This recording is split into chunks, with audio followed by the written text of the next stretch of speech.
ರಾಜ್ಯ ಸರ್ಕಾರದ ತುಷ್ಟೀಕರಣ ನೀತಿ ಅನುಸರಿಸ್ತಾ ಇದೆ ಅಂತ ಆರೋಪಿಸಿ ಬಿಜೆಪಿ ವತಿಯಿಂದ ಇವತ್ತು ರಾಜ್ಯಾದ್ಯಂತ ಪ್ರತಿಭಟನೆಯನ್ನು ನಡೆಸಲಾಗುತ್ತೆ.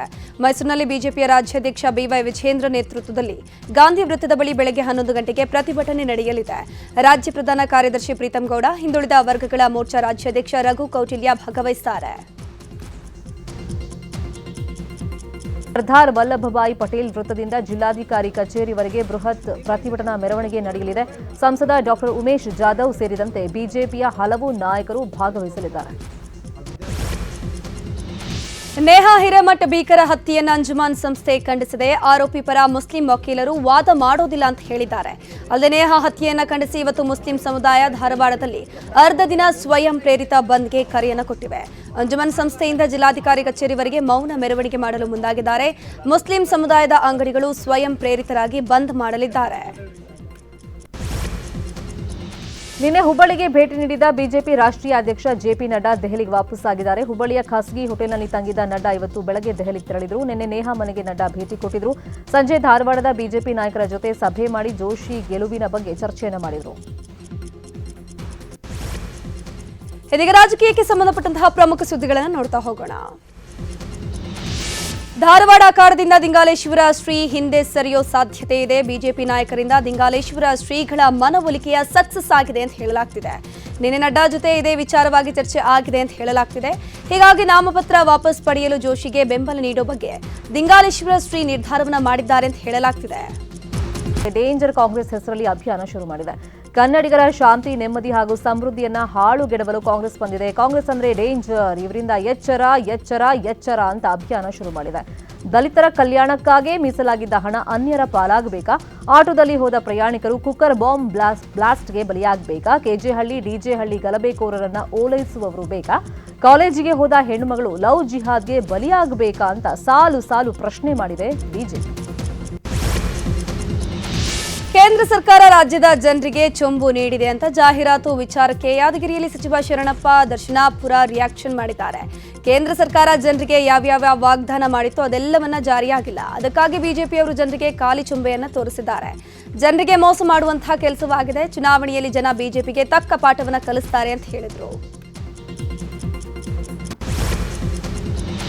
ಹಾಸನ ಲೋಕಸಭಾ ಕ್ಷೇತ್ರದ ಅಖಾಡದಲ್ಲಿ ರಾಜಾ ಹುಲಿ ಅಬ್ಬರಿಸಲಿದ್ದಾರೆ. ಕಾಂಗ್ರೆಸ್ಗೆ ಟಕ್ಕರ್ ಕೊಡೋದಕ್ಕೆ ಮಾಜಿ ಸಿಎಂ ಬಿಎಸ್ವೈ ಪ್ಲಾನ್ ಮಾಡಿದ್ದು, ಸಿಎಂ ಸಿದ್ದರಾಮಯ್ಯ ಕಾರ್ಯಕ್ರಮದ ದಿನವೇ ಮೈತ್ರಿ ಸಮಾವೇಶ ನಡೆಯಲಿದೆ.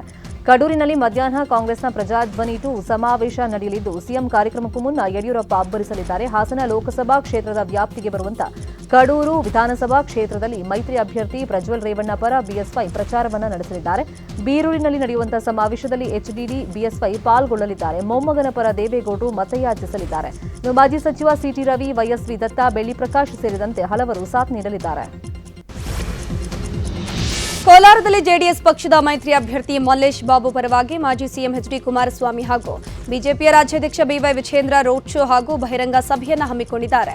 ಕೋಲಾರ ಜಿಲ್ಲೆಯ ಮುಳಬಾಗಿಲು ಪಟ್ಟಣದಲ್ಲಿ ಮಧ್ಯಾಹ್ನ 3:30ಕ್ಕೆ ಅಂಬೇಡ್ಕರ್ ವೃತ್ತದಿಂದ ನೇತಾಜಿ ಕ್ರೀಡಾಂಗಣದವರೆಗೂ ರೋಡ್ ಶೋ ಹಮ್ಮಿಕೊಂಡಿದ್ದು, ಬಳಿಕ ಸಂಜೆ 5ರಿಂದ 8 ಗಂಟೆಯವರೆಗೂ ಬಹಿರಂಗ ಸಭೆಯನ್ನು ಹಮ್ಮಿಕೊಂಡಿದ್ದಾರೆ. ಇನ್ನು ಕೋಲಾರದಲ್ಲಿನ ಒಕ್ಕಲಿಗ ಮತಗಳ ಮೇಲೆ ಕಣ್ಣಿಟ್ಟಿರುವ ಜೆಡಿಎಸ್ ನಾಯಕರು ಸಿಎಂ ಸಿದ್ದರಾಮಯ್ಯ ಪ್ರವಾಸದ ಮರುದಿನವೇ ಎಚ್ಡಿಕೆ ಕೋಲಾರಕ್ಕೆ ಭೇಟಿ ನೀಡಿ ಭರ್ಜರಿ ಪ್ರಚಾರವನ್ನು ನಡೆಸಲಿದ್ದಾರೆ. ಕೋಲಾರ ಕಾಂಗ್ರೆಸ್ ಅಭ್ಯರ್ಥಿ ಕೆವಿ ಗೌತಮ್ ಪರವಾಗಿ ಇವತ್ತು ಡಿಸಿಎಂ ಡಿಕೆ ಶಿವಕುಮಾರ್ ಪ್ರಚಾರವನ್ನ ಮಾಡಲಿದ್ದಾರೆ. ಮಾಲೂರು ತಾಲೂಕಿನ ವಿವಿಧೆಡೆ ಡಿಕೆಶಿ ಪ್ರಚಾರವನ್ನ ಮಾಡಲಿದ್ದಾರೆ. ಮಾಲೂರು ಕಾಂಗ್ರೆಸ್ ಶಾಸಕ ಕೆವೈ ನಂಜೇಗೌಡ ನೇತೃತ್ವದಲ್ಲಿ ಬೆಳಗ್ಗೆ 10 ಗಂಟೆ ನಂತರ ಹುಣಸಿಕೋಟೆಯ ಪಟಾಲಮ್ಮ ದೇಗುಲದಲ್ಲಿ ವಿಶೇಷ ಪೂಜೆ ನೆರವೇರಿಸಿ ಪ್ರಚಾರವನ್ನು ಶುರು ಮಾಡ್ತಾರೆ. ಸಂಜೆ 6 ಗಂಟೆಗೆ ದೊಡ್ಡ ಶಿವಾರ ಗ್ರಾಮದಲ್ಲಿ ಪ್ರಚಾರ ಕಾರ್ಯ ಮುಕ್ತಾಯವಾಗುತ್ತೆ. ಪ್ರಚಾರ ಕಾರ್ಯದಲ್ಲಿ ಡಿಸಿಎಂ ಡಿಕೆ ಶಿವಕುಮಾರ್ ಪಾಲ್ಗೊಳ್ತಾ ಇದ್ದು, ಒಕ್ಕಲಿಗ ಮತಗಳನ್ನು ಸೆಳೆಯುವುದಕ್ಕೆ ರಣತಂತ್ರವನ್ನು ರೂಪಿಸಲಾಗಿದೆ. ಉಡುಪಿ ಚಿಕ್ಕಮಗಳೂರು ಲೋಕಸಭಾ ಕ್ಷೇತ್ರದ ಕಾಂಗ್ರೆಸ್ ಅಭ್ಯರ್ಥಿ ಜೆಪಿ ಹೆಗಡೆ ಭರ್ಜರಿಯಾಗಿ ಪ್ರಚಾರವನ್ನು ಮಾಡ್ತಾ ಇದ್ದಾರೆ. ಇವತ್ತು ಬೆಳಗ್ಗೆ 11:30ಕ್ಕೆ ತರೀಕೆರೆ ಎಪಿಎಂಸಿ ಗ್ರೌಂಡ್ನಲ್ಲಿ ಪ್ರಜಾಧ್ವನಿ ಸಮಾವೇಶ ನಡೆಯಲಿದೆ. ಈ ಸಮಾವೇಶದಲ್ಲಿ ಸಿಎಂ ಸಿದ್ದರಾಮಯ್ಯ, ಡಿಸಿಎಂ ಡಿಕೆ ಶಿವಕುಮಾರ್ ಸೇರಿದಂತೆ ಹಲವು ನಾಯಕರು ಭಾಗಿಯಾಗ್ತಾರೆ. 20,000ಕ್ಕೂ ಹೆಚ್ಚು ಮಂದಿ ಸಮಾವೇಶದಲ್ಲಿ ಭಾಗಿಯಾಗುವ ಸಾಧ್ಯತೆ ಇದೆ. ಬೆಂಗಳೂರು ಗ್ರಾಮಾಂತರ ಚುನಾವಣಾ ಅಖಾಡ ರಂಗೇರಿದೆ. ಚನ್ನಪಟ್ಟಣದಲ್ಲಿ ಇವತ್ತು ಕಾಂಗ್ರೆಸ್ ಬೃಹತ್ ಸಮಾವೇಶ ನಡೆಯಲಿದ್ದು, ಕಾಂಗ್ರೆಸ್ ಅಭ್ಯರ್ಥಿ ಡಿಕೆ ಸುರೇಶ್ ಪರ ಎಐಸಿಸಿ ಅಧ್ಯಕ್ಷ ಮಲ್ಲಿಕಾರ್ಜುನ ಖರ್ಗೆ ಮತಬೇಟೆಯನ್ನ ಮಾಡಲಿದ್ದಾರೆ. ಚನ್ನಪಟ್ಟಣ ನಗರದ ಮಹದೇಶ್ವರ ಬಡಾವಣೆಯಲ್ಲಿ ಸಮಾವೇಶ ಆಯೋಜನೆ ಮಾಡಲಾಗಿದೆ. ಸಮಾವೇಶದಲ್ಲಿ 25,000ಕ್ಕೂ ಹೆಚ್ಚು ಜನರು ಪಾಲ್ಗೊಳ್ಳುವಂತ ಸಾಧ್ಯತೆ ಇದೆ. ಬೆಳಗ್ಗೆ 11 ಗಂಟೆಗೆ ಸಮಾವೇಶ ಆರಂಭವಾಗಲಿದ್ದು ಡಿಸಿಎಂ ಡಿಕೆ ಶಿವಕುಮಾರ್ ಸೇರಿದಂತೆ ಕಾಂಗ್ರೆಸ್ ಶಾಸಕರು ಪಾಲ್ಗೊಳ್ಳುತ್ತಾರೆ. ಬಿಜೆಪಿ ನಾಯಕರು ಹಾಗೂ ಬಿಜೆಪಿ ಅಭ್ಯರ್ಥಿ ಡಾಕ್ಟರ್ ಸಿಎನ್ ಮಂಜುನಾಥ್ ಮನವಿಯಂತೆ ಬೆಂಗಳೂರು ಗ್ರಾಮಾಂತರ ಕ್ಷೇತ್ರವನ್ನ ಅತಿ ಸೂಕ್ಷ್ಮ ಕ್ಷೇತ್ರ ಅಂತ ಘೋಷಣೆ ಮಾಡಲಾಗಿದೆ. ಮುಖ್ಯ ಚುನಾವಣಾಧಿಕಾರಿ ಸೂಚನೆಯಂತೆ ಕ್ಷೇತ್ರದಲ್ಲಿ ಹೆಚ್ಚಿನ ಭದ್ರತೆಗೆ ಸೂಚನೆಯನ್ನು ನೀಡಲಾಗಿದೆ. ಇನ್ನು ಬೆಂಗಳೂರು ಗ್ರಾಮಾಂತರ ಬಿಜೆಪಿ ಅಭ್ಯರ್ಥಿ ಏಜೆಂಟ್ ಆಗಿರುವ ಪದ್ಮನಾಭ ಅವರು ಚುನಾವಣಾ ಆಯೋಗಕ್ಕೆ ಪತ್ರವನ್ನು ಬರೆದಿದ್ರು. ಕ್ಷೇತ್ರದಲ್ಲಿ ಘಟಾನುಘಟಿ ನಾಯಕರು ಸ್ಪರ್ಧೆ ಹಿನ್ನೆಲೆ ಅರೆಸೇನಾ ಪಡೆಯನ್ನ ನಿಯೋಜನೆಗೆ ಒತ್ತಾಯವನ್ನ ಮಾಡಿದ್ರು. ಅದರಂತೆ ಹೆಚ್ಚಿನ ಭದ್ರತೆಯನ್ನು ವಹಿಸಲು ಚುನಾವಣಾ ಆಯೋಗ ಆದೇಶವನ್ನ ಕೊಟ್ಟಿದೆ. ಕ್ಷೇತ್ರವನ್ನು ಅತಿ ಸೂಕ್ಷ್ಮ ಕ್ಷೇತ್ರವನ್ನಾಗಿ ಪರಿಗಣಿಸುವಂತೆ ಸಿಎನ್ ಮಂಜುನಾಥ್ ಕೂಡ ಮನವಿಯನ್ನು ಸಲ್ಲಿಸಿದ್ರು. ಕಾಂಗ್ರೆಸ್ ಪರ ಮತ ಕೇಳೋಕೆ ಬಂದ ಚಿತ್ರದುರ್ಗದ ಶಾಸಕ ವೀರೇಂದ್ರ ಪಪ್ಪಿ ವಿರುದ್ಧ ವ್ಯಕ್ತಿಯೊಬ್ಬ ಹರಿಹಾಯ್ದಿದ್ದಾನೆ. ಜಾನುಕೊಂಡ ಗ್ರಾಮದಲ್ಲಿ ಘಟನೆ ನಡೆದಿದೆ. ಮೊದಲು ಕುಡಿಯೋಕೆ ಶುದ್ಧ ನೀರು ಕೊಡಿ, ನಂತರ ಮತ ಕೇಳಿ. ಎಲೆಕ್ಷನ್ ಬಂದಾಗ ಮತ ಕೇಳೋಕೆ ಅಷ್ಟೇ ಬರ್ತೀರಾ ಅಂತ ಕೆಲ ಮತದಾರರು ಶಾಸಕರ ಬೆವರಿಳಿಸಿದ್ದಾರೆ. ಶಾಸಕರು ಕೂಡ ಯುವಕರ ಮೇಲೆ ರೇಗಾಡಿದ್ದಾರೆ.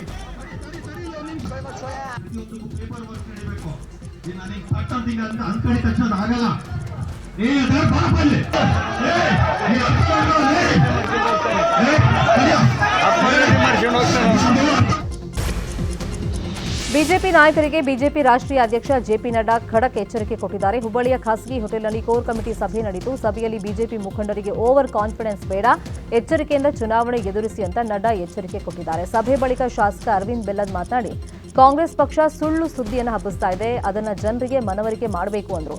ಚುನಾವಣೆಯಲ್ಲಿ ಗೆಲ್ಲಲು ಬೇಕಾದ ತಂತ್ರಗಳ ಕುರಿತಂತೆ ಸಭೆಯಲ್ಲಿ ಚರ್ಚೆ ಮಾಡಲಾಗಿದೆ ಅಂತ ಹೇಳಿದರು. ಸಚಿವ ಶಿವರಾಜ್ ತಂಗಡಗಿ ತಮ್ಮ ಮನೆಯಲ್ಲಿ ಹನುಮ ಮಾಲಾಧಾರಿಗಳ ವಿಶೇಷ ಪೂಜೆಯನ್ನು ಸಲ್ಲಿಸಿದ್ದಾರೆ. ಕೊಪ್ಪಳ ಜಿಲ್ಲೆಯ ಕಾರಟಗಿಯ ಪಟ್ಟಣದ ನಿವಾಸದಲ್ಲಿ ವಿಶೇಷ ಪೂಜೆಯನ್ನು ಸಲ್ಲಿಸಿದರು. ಹನುಮ ಮಾಲಾಧಾರಿಗಳ ಪೂಜೆಯಲ್ಲಿ ನೂರಾರು ಮಾಲಾಧಾರಿಗಳು ಭಾಗಿಯಾಗಿದ್ದರು. 5 ದಿನಗಳ ಕಾಲ ಶಿವರಾಜ್ ತಂಗಡಗಿ ವ್ರತವನ್ನು ಆಚರಿಸುತ್ತಿದ್ದಾರೆ. ಲೋಕ ಕಲ್ಯಾಣಕ್ಕಾಗಿ ಮಾಲೆ ಹಾಕಿರುವುದಾಗಿ ತಂಗಡಗಿ ಹೇಳಿದ್ದಾರೆ. ಕಾಗಂಪೇಟೆ ಠಾಣಾ ವ್ಯಾಪ್ತಿಯಲ್ಲಿ 2 ಕೋಟಿ ರೂಪಾಯಿ ಹಣ ಪತ್ತೆ ಪ್ರಕರಣಕ್ಕೆ ಸಂಬಂಧಪಟ್ಟಂತೆ ಕೊನೆಗೂ ಪೊಲೀಸರು ಎಫ್ಐಆರ್ ದಾಖಲು ಮಾಡಿಕೊಂಡಿದ್ದಾರೆ. ಇಸಿಐ ನಿರ್ದೇಶನಗಳನ್ನು ಉಲ್ಲಂಘನೆ ಮಾಡಿದ್ದಕ್ಕಾಗಿ ಕೋರ್ಟ್ನಿಂದ ಅನುಮತಿ ಪಡೆದು ಪ್ರಕರಣ ದಾಖಲು ಮಾಡಲಾಗಿದೆ. ಬಿಜೆಪಿ ಕಾರ್ಯದರ್ಶಿ ಲೋಕೇಶ್ ಅಂಬೇಕಲ್ಲು, ಎಸ್ಐಟಿ ತಂಡದ ವೆಂಕಟೇಶ್ ಪ್ರಸಾದ್ ಹಾಗೂ ಗಂಗಾಧರ್ ವಿರುದ್ಧ ಪ್ರಕರಣ ದಾಖಲು ಮಾಡಲಾಗಿದೆ. ಕಾಣೆಯಾದ ತನ್ನ ಮಗಳಿಗಾಗಿ ಹೆತ್ತ ತಾಯಿ ಬೀದಿ ಬೀದಿಯಲ್ಲಿ ಮಗಳ ಫೋಟೋವನ್ನು ಹಿಡಿದು ಕಣ್ಣೀರು ಹಾಕ್ತಿದ್ದಾರೆ. ಬೆಂಗಳೂರು ಹೊರವಲಯದ ಆನೇಕಲ್ ತಾಲೂಕಿನ ತಿರುಮಗೊಂಡನಹಳ್ಳಿಯಲ್ಲಿ ಈ ಮನ ಕಲುಕುವ ಘಟನೆ ನಡೆದಿದೆ. ಕಳೆದ ತಿಂಗಳು 21ನೇ ತಾರೀಕಿನಂದು ಅಂಗಡಿಗೆ ಹೋಗಿ ಬರೋದಾಗಿ ಹೋದ 17 ವರ್ಷದ ಮಗಳು ಪಲ್ಲವಿ ನಾಪತ್ತೆಯಾಗಿದ್ದಾಳೆ.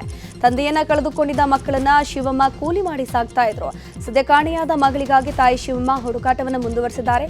ಸೂರ್ಯನಗರ ಪೊಲೀಸ್ ಠಾಣೆಗೆ ದೂರನ್ನು ನೀಡಿದ್ರೂ ಕೂಡ ಯಾವುದೇ ರೀತಿಯ ಪ್ರಯೋಜನವಾಗದೆ ಕಣ್ಣೀರು ಹಾಕಿದ್ದಾರೆ. ಬೆಂಗಳೂರಿನಲ್ಲಿ ಧರ್ಮರಾಯ ದೇವಸ್ಥಾನದಲ್ಲಿ ಐತಿಹಾಸಿಕ ಕರಗ ಸಂಭ್ರಮ ಮನೆ ಮಾಡಿದ್ದು ಹಸಿ ಕರಗ ಅದ್ದೂರಿಯಾಗಿ ನಡೆದಿದೆ. ಖಡ್ಗ ತ್ರಿಶೂಲಗಳನ್ನು ಇಟ್ಟು ಕೆಂಪು ಬಟ್ಟೆಯಿಂದ ಅಲಂಕಾರಗೊಂಡ ಹಸಿ ಕರಗಕ್ಕೆ ಪೂಜೆಯನ್ನು ಸಲ್ಲಿಕೆ ಮಾಡಲಾಯಿತು. ಧರ್ಮರಾಯ ದೇವಸ್ಥಾನದಿಂದ ಬಿಬಿಎಂಪಿಯ 7 ಸುತ್ತಿನ ಕೋಟೆಯಲ್ಲಿ ವೀರಕುಮಾರರು ವಿಶೇಷ ಪೂಜೆಯನ್ನು ಸಲ್ಲಿಕೆ ಮಾಡಿದ್ರು. ಇವತ್ತು ಬೀದರ್ನ ಡಾಕ್ಟರ್ ಚನ್ನಬಸವ ಪಟ್ಟದೇವರ 25ನೇ ಸ್ಮರಣೋತ್ಸವ ಹಿನ್ನೆಲೆಯಲ್ಲಿ ಕೋಣಮೇಳಕುಂದ ಗ್ರಾಮದಿಂದ ಭಾಲ್ಕಿಯ ಚನ್ನಬಸವಾಶ್ರಮದವರೆಗೆ ಭಕ್ತರು ಪಾದಯಾತ್ರೆಯನ್ನು ಮಾಡಿದ್ದಾರೆ. ಸುಮಾರು 15 ಕಿಲೋಮೀಟರ್ ಪಾದಯಾತ್ರೆ ಮಾಡಿ ಚನ್ನಬಸವ ಜ್ಯೋತಿ ಹೊತ್ತು ತಂದಿದ್ದಾರೆ. ಸಾಮೂಹಿಕ ವಚನ ಪಠಣ ಬಳಿಕ ಮೆರವಣಿಗೆ ಮೂಲಕ ಜ್ಯೋತಿಗಳು ಚನ್ನಬಸವಾಶ್ರಮ ತಲುಪಲಿವೆ. ಧಾರವಾಡ ಜಿಲ್ಲೆಯ ಕೆಲವು ಗ್ರಾಮಗಳಲ್ಲಿ ತುಂತುರು ಮಳೆಯಾಗಿದೆ. ಬಿಸಿಲಿನಿಂದ ಕಂಗೆಟ್ಟ ಜನತೆಗೆ ಮಳೆರಾಯ ತಂಪೆರೆದಿದ್ದಾನೆ. ಎಲ್ಲೆಡೆ ಕೂಲ್ ಆಗಿದ್ದು ಜನ ಫುಲ್ ಖುಷಿಯಾಗಿದ್ದಾರೆ. ಜಿಲ್ಲೆಯಾದ್ಯಂತ ಮೋಡ ಕವಿದ ವಾತಾವರಣವಿದ್ದು ಮಳೆ ಬರುವಂತಹ ಮುನ್ಸೂಚನೆ ಇದೆ. ಕಾಂಗ್ರೆಸ್ ಅಧಿಕಾರಕ್ಕೆ ಬಂದರೆ ಸಂಪತ್ತಿನ ಸಮಾನ ಹಂಚಿಕೆ ಮಾಡಲಿದೆ ಅಂತ ಹೇಳಿಕೆ ನೀಡಿದ ನಾಯಕ ರಾಹುಲ್ ಗಾಂಧಿ ಹೇಳಿಕೆಗೆ ಮೋದಿ ತರಾಟೆಗೆ ತೆಗೆದುಕೊಂಡಿದ್ದಾರೆ. ಶ್ರಮದಿಂದ ಗಳಿಸಿದ ಸಂಪತ್ತನ್ನ ಕಿತ್ತುಕೊಳ್ಳುವ ಅಧಿಕಾರ ಯಾರಿಗೂ ಇಲ್ಲ, ಆದರೆ ಕಾಂಗ್ರೆಸ್ಗಿದೆ. ಕಾಂಗ್ರೆಸ್ ಅಧಿಕಾರಕ್ಕೆ ಬಂದ್ರೆ ತಾಯಂದಿರು ಶ್ರಮದಿಂದ ಗಳಿಸಿ ಮಾಡಿಸಿಕೊಂಡಿರುವ ಚಿನ್ನದ ತಾಳಿಯನ್ನು ಜಪ್ತಿ ಮಾಡಲಾಗುತ್ತೆ. ನಮ್ಮ ಮಾತೆಯರು ಹಾಗೂ ಸಹೋದರಿಯರು ಚಿನ್ನವನ್ನ ಜಪ್ತಿ ಮಾಡಲಾಗುತ್ತೆ. ಹೆಚ್ಚು ಮಕ್ಕಳಿದ್ದವರಿಗೆ ಸಂಪತ್ತು ಹರಿದು ಹಂಚಲಾಗುತ್ತೆ ಅಂತ ಮೋದಿ ಕಿಡಿಕಾರಿದ್ರು. ಒಳ ನುಸುಳುಕೋರರಿಗೆ ನಿಮ್ಮ ಸಂಪತ್ತು ಹೋಗುತ್ತದೆ ಅಂತ ಆಕ್ರೋಶವನ್ನು ಹೊರಹಾಕಿದ್ದಾರೆ. ಸೂಪರ್ ಸ್ಟಾರ್ ಹಾಗೂ ರಾಜಕಾರಣಿ ಚಿರಂಜೀವಿ ಲೋಕಸಭೆ ಮತ್ತು ಆಂಧ್ರಪ್ರದೇಶ ವಿಧಾನಸಭಾ ಚುನಾವಣೆಯಲ್ಲಿ ಎನ್ಡಿಎ ಮೈತ್ರಿಕೂಟಕ್ಕೆ ತಮ್ಮ ಬೆಂಬಲವನ್ನು ಘೋಷಣೆ ಮಾಡಿದ್ದಾರೆ. ರಾಜ್ಯದಲ್ಲಿ ಪ್ರಬಲವಾಗಿರುವಂತಹ ಕಾಪು ಸಮುದಾಯಕ್ಕೆ ಚಿರಂಜೀವಿ ಸೇರಿದವರಾಗಿದ್ದು ಅವರ ಈ ಬೆಂಬಲ ಮೈತ್ರಿಕೂಟಕ್ಕೆ ದೊಡ್ಡ ಬಲ ನೀಡಲಿದೆ ಎನ್ನಲಾಗಿದೆ. ರಾಜ್ಯ ಕಾಂಗ್ರೆಸ್ ನಾಯಕರು ಚಿರಂಜೀವಿ ಇನ್ನೂ ತಮ್ಮ ಪಕ್ಷದಲ್ಲೇ ಇದ್ದಾರೆ ಅಂತ ಹೇಳಿಕೆ ನೀಡಿದ ಬೆನ್ನಲ್ಲೇ ಚಿರಂಜೀವಿ ಈ ಹೇಳಿಕೆಯನ್ನು ಬಿಡುಗಡೆ ಮಾಡಿದ್ದಾರೆ.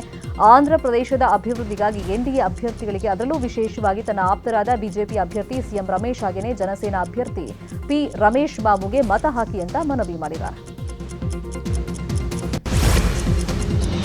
ಮಧುಮೇಹದಿಂದ ಬಳಲ್ತಾ ಇರುವ ದೆಹಲಿ ಸಿಎಂ ಅರವಿಂದ್ ಕೇಜ್ರಿವಾಲ್ಗೆ ತಿಹಾರ್ ಜೈಲಿನಲ್ಲಿ ನೀಡುತ್ತಿರುವ ವೈದ್ಯಕೀಯ ಸೌಲಭ್ಯದ ಕುರಿತು ಆಮ್ ಆದ್ಮಿ ಪಕ್ಷದ ಮತ್ತು ತಿಹಾರ್ ಜೈಲು ಅಧಿಕಾರಿಗಳ ನಡುವೆ ಜಟಾಪಟಿ ಆರಂಭವಾಗಿದೆ.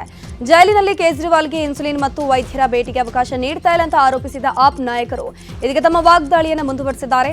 ಸಿಎಂ ದಾಖಲಾದ 20 ದಿನಗಳ ಬಳಿಕ ಇದೀಗ ಮಧುಮೇಹ ತಜ್ಞರನ್ನ ಕರೆಸಲಾಗುತ್ತೆ ಅಂತ ಆಪ್ ನಾಯಕರು ಕಿಡಿಕಾರಿದ್ದಾರೆ. ಇದಕ್ಕೆ ತಿರುಗೇಟನ್ನು ಕೊಟ್ಟಿರುವಂತಹ ಜೈಲಿನ ಅಧಿಕಾರಿಗಳು ಕೇಜ್ರಿವಾಲ್ ಪತ್ನಿ ಸುನೀತಾ ಕೋರಿಕೆ ಮೇರೆಗೆ ಏಮ್ಸ್ ವೈದ್ಯರನ್ನ ಕರೆಸಿದ್ವಿ ಅಂತ ಹೇಳಿದ್ದಾರೆ. ಕಾಂಗ್ರೆಸ್ ನಾಯಕ ರಾಹುಲ್ ಗಾಂಧಿ ಇವತ್ತು ಕೇರಳದಲ್ಲಿ ಪ್ರಚಾರ ಮಾಡಬೇಕಾಗಿತ್ತು. ಆದರೆ ಅನಾರೋಗ್ಯದ ಕಾರಣದಿಂದ ರಾಹುಲ್ ಗಾಂಧಿ ಅವರ ಕೇರಳ ಪ್ರವಾಸ ರದ್ದಾಗಿದೆ. ವಯನಾಡಿನಿಂದ ಸ್ಪರ್ಧೆ ಮಾಡಿರುವಂತಹ ರಾಹುಲ್ ಗಾಂಧಿ ಪದೇ ಪದೇ ಭರ್ಜರಿ ಪ್ರಚಾರ ಮಾಡ್ತಾ ಇದ್ದಾರೆ. ಆದರೆ ಇವತ್ತಿನ ಟೂರ್ ಕ್ಯಾನ್ಸಲ್ ಆಗಿದೆ. ಮಣಿಪುರದ ಪೂರ್ವ ಇಂಫಾಲದ ಮೊಯ್ರಾನ್ ಕಂಪ್ ಸಾಜೇಬ್ ಮತಗಟ್ಟೆಯಲ್ಲಿ ಮರು ಮತದಾನ ನಡೀತಾ ಇದೆ. ಒಟ್ಟು 11 ಮತಗಟ್ಟೆಗಳಲ್ಲಿ ಇವತ್ತು ಬಿರುಸಿನ ಮತದಾನ ಸಾಗಿದೆ. ಜನರು ಬೆಳಗ್ಗೆಯಿಂದ ಬಂದು ಮತದಾನ ಮಾಡ್ತಾ ಇದ್ದಾರೆ. ಮೊನ್ನೆ ಗಲಾಟೆ ಹಾಗೂ ಗುಂಡಿನ ದಾಳಿಯಾದ ಕಾರಣ ಭಾರೀ ಬಂದೋಬಸ್ತ್ ಮಾಡಲಾಗಿದೆ. ರಕ್ಷಣಾ ಸಚಿವ ರಾಜನಾಥ್ ಸಿಂಗ್ ಸಿಯಾಚಿನ್ಗೆ ಪ್ರಯಾಣವನ್ನು ಬೆಳೆಸಿದ್ದಾರೆ. ಈ ಕುರಿತು ಟ್ವೀಟ್ ಮಾಡಿದ ಅವರು, ನವದೆಹಲಿಯಿಂದ ಸಿಯಾಚಿನ್ಗೆ ಹೋಗ್ತಾ ಇದ್ದೇನೆ. ಅಲ್ಲಿ ನಮ್ಮ ಧೈರ್ಯಶಾಲಿ ಸಶಸ್ತ್ರ ಪಡೆಗಳ ಸಿಬ್ಬಂದಿ ಜೊತೆ ಸಂವಹನ ನಡೆಸಲು ಉತ್ಸುಕನಾಗಿದ್ದೇನೆ ಅಂತ ಟ್ವೀಟ್ ಮಾಡಿದ್ದಾರೆ. ರಷ್ಯಾ ಹಾಗೂ ಅಮೆರಿಕ ನಡುವಿನ ಮುಸುಕಿನ ಗುದ್ದಾಟ ಇನ್ನೂ ನಿಂತಿಲ್ಲ. ಈ ನಡುವೆ ಸೌತ್ ಆಫ್ರಿಕಾದ ನೈಜರ್ನಿಂದ ತನ್ನ ಸೇನೆಯನ್ನ ಹಿಂಪಡಿಬೇಕು ಅಂತ ಅಮೆರಿಕದ ಮೇಲೆ ಭಾರೀ ಒತ್ತಡ ಹೇರಲಾಗ್ತಾ ಇದೆ. ಉಭಯ ದೇಶಗಳ ಸೇನಾ ಒಪ್ಪಂದದ ರದ್ದು ಆಗಿದ್ದು ಅಮೆರಿಕದ ವಿರುದ್ಧ ಭಾರೀ ಪ್ರತಿಭಟನೆ ಕೂಡ ಆಗ್ತಾ ಇದೆ. ಒತ್ತಡಕ್ಕೆ ಮಣಿದಿರುವಂತಹ ಅಮೆರಿಕ 1,000 ಸೈನಿಕರನ್ನ ವಾಪಸ್ ಕರೆಸಿಕೊಳ್ಳುವುದಕ್ಕೆ ನಿರ್ಧರಿಸಿದೆ. ದುಬೈನಲ್ಲಿ ನಿರಂತರ ಮಳೆ ಸುರಿದು ಇತಿಹಾಸ ಸೃಷ್ಟಿಯಾಗಿದ್ದು ಜನರ ಜೀವನ ಅಸ್ತವ್ಯಸ್ತವಾಗಿದೆ. ರಸ್ತೆಗಳೆಲ್ಲವೂ ಜಲಾವೃತವಾಗಿದ್ದು ಸವಾರರು ಪರದಾಡುವಂತಹ ಪರಿಸ್ಥಿತಿ. ಸಾವಿರಾರು ವಿದೇಶಿಗರು ಸಂಕಷ್ಟಕ್ಕೆ ಸಿಲುಕಿದ್ದಾರೆ. ನೀರು ಹಾಗೂ ಆಹಾರಕ್ಕಾಗಿ ಗೋಳಾಡ್ತಾ ಇದ್ದಾರೆ. ಆರ್ಸಿಬಿಗೆ ಸೋಲು ಬೆನ್ನು ಬಿಡುವ ಲಕ್ಷಣವಂತೂ ಕಾಣ್ತಾ ಇಲ್ಲ. ಈಡನ್ ಗಾರ್ಡನ್ಸ್ ರಣರೋಚಕ ಪಂದ್ಯದಲ್ಲಿ ಆರ್ಸಿಬಿ 1 ರನ್ನಿಂದ ವಿರೋಚಿತ ಸೋಲುಂಡಿತು. ಒಟ್ಟಾರೆ 7ನೇ ಸೋಲಿನೊಂದಿಗೆ 17ನೇ ಆವೃತ್ತಿ ಐಪಿಎಲ್ನ ಪ್ಲೇ ಆಫ್ ರೇಸ್ನಿಂದ ಬಹುತೇಕ ಹೊರಬಿದ್ದಿದೆ. ಆಡಿರುವ 7ರಲ್ಲಿ 5ನೇ ಜಯದೊಂದಿಗೆ ಕೆಕೆಆರ್ ಅಂಕಪಟ್ಟಿಯಲ್ಲಿ ಮತ್ತೆ 2ನೇ ಸ್ಥಾನಕ್ಕೇರಿದೆ. ಮೊದಲು ಬ್ಯಾಟ್ ಮಾಡಿದ ಕೆಕೆಆರ್ 6 ವಿಕೆಟ್ ನಷ್ಟಕ್ಕೆ 222 ರನ್ ಗಳಿಸಿತ್ತು. ಬೃಹತ್ ಮೊತ್ತ ಸವಾಲು ಬೆನ್ನತ್ತಿದ ಆರ್ಸಿಬಿ 221 ರನ್ಗೆ ಎಲ್ಲ ವಿಕೆಟ್ ಅನ್ನು ಕಳೆದುಕೊಂಡು 1 ರನ್ನಿಂದ ಸೋಲು ಕಂಡಿತು. ಕ್ಯಾಂಡಿಡೇಟ್ಸ್ ಟೂರ್ನಿಯ ಚೆಸ್ನಲ್ಲಿ 17 ವರ್ಷದ ಡಿ ಗುಕೇಶ್ ಐತಿಹಾಸಿಕ ಸಾಧನೆ ಮಾಡಿದ್ದಾರೆ. ಫ್ರಾನ್ಸ್ನ ಅಲಿರೇಜಾ ಫಿರೋಜ್ ಅವರನ್ನು ಸೋಲಿಸಿದ್ದಾರೆ. ಚೆಸ್ ಇತಿಹಾಸದಲ್ಲೇ ಕ್ಯಾಂಡಿಡೇಟ್ಸ್ ಟೂರ್ನಿ ಗೆದ್ದ ಅತ್ಯಂತ ಕಿರಿಯ ಎಂಬ ಹೆಗ್ಗಳಿಕೆಗೆ ಡಿ ಗುಕೇಶ್ ಭಾಜನರಾಗಿದ್ದಾರೆ. ಚೀನಾದ ಡಿಂಗ್ ಲೆರೆನ್ಸ್ ಪ್ರಸ್ತುತ ವಿಶ್ವ ಹಾಲಿ ಚಾಂಪಿಯನ್ ಆಗಿದ್ದಾರೆ. ಇದೀಗ ಗುಕೇಶ್ ಚೀನಾದ ವಿಶ್ವ ಚಾಂಪಿಯನ್ ಲೆರೆನ್ಸ್ ಜೊತೆ ಗುಕೇಶ್ ಆಡಲಿದ್ದಾರೆ. ಕನ್ನಡಿಗರ ಮೆಚ್ಚಿನ ನಿಮ್ಮ ನ್ಯೂಸ್ 18 ಕನ್ನಡ ಈಗ ವಾಟ್ಸ್ಆಪ್ನಲ್ಲಿಯೂ ಲಭ್ಯ.